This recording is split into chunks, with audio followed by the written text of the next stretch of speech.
Camping with KSAT, powered by Davis Law Firm.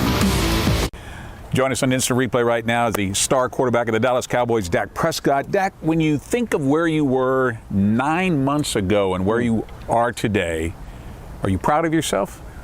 Definitely. Obviously, going through an adversity as such, being injured, having this game taken away from me for the time that I did, and just to be back out here, in the full swings, full participant in training camp, and not thinking about my leg, knowing that all the work that I've put in up to this point, the rehab, that's all paid off. That was just a challenge, and I accepted that challenge. I embraced that challenge. I had fun with it, and being on the back end of it, I know it's made me a better person and a better football player. And the Cowboys, in return, reward you with the richest contract in NFL history at $40 million a year.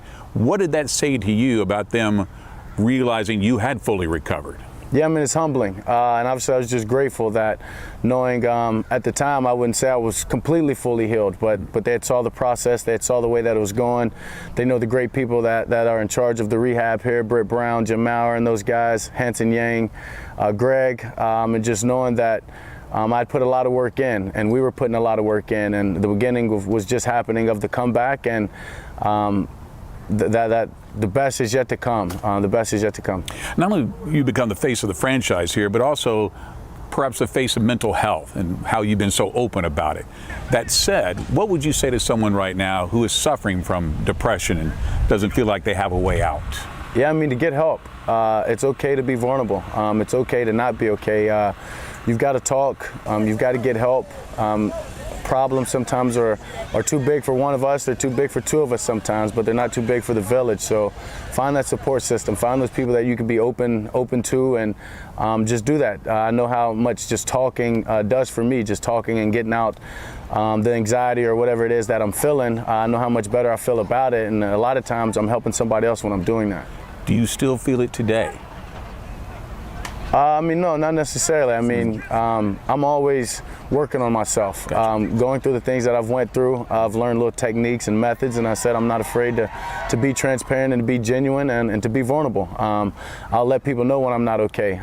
So I think that's the most important thing, and that's why I am where I am right now, and I'm doing it with such a smile and fortunate and happy. If you could speak to Simone Biles, what would you tell her after her decision not to participate in the Olympics?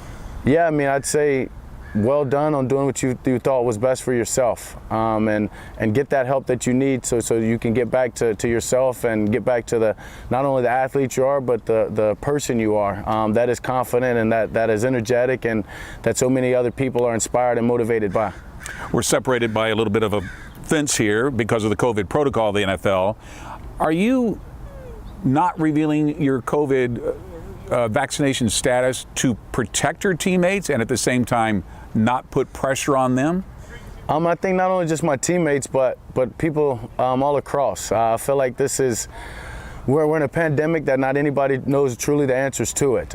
So vaccinated or not, I don't necessarily know at this point if if that is the answer. I mean, we have people vaccinated that are getting COVID again. So, I mean, I think it's important for people to know it's their choice, to know that medical decision is their choice whether they get vaccinated or not. And then once you do, it's up to you if you want to disclose it. All right, back to football. So who on the field has impressed you the most here in training camp, and where do you think this team can be? Given the fact, playing in only 5 games, you were on pace to throw for almost 6,000 yards last year. Yeah, I mean, I've been impressed by a lot of these guys, this defense as a whole, just the way they're flying around, their energy, the excitement, they're committed to their scheme. Micah Parsons, he's been an animal out there. Trayvon Diggs is competing time after time, but he's competing with a really great receiver as well, and CeeDee Lamb, who makes catches that are jaw-dropping every day. And a good quarterback. Yeah, and a good quarterback, I'll say that. And Zeke, you watch him move out here, his speed, his cuts. But we've got to continue to grow. We've got a long way to go. And I'm excited that this team can do so many things. We can accomplish all the goals that we're going to set for ourselves. Thanks, Dak. Thank you. Appreciate it.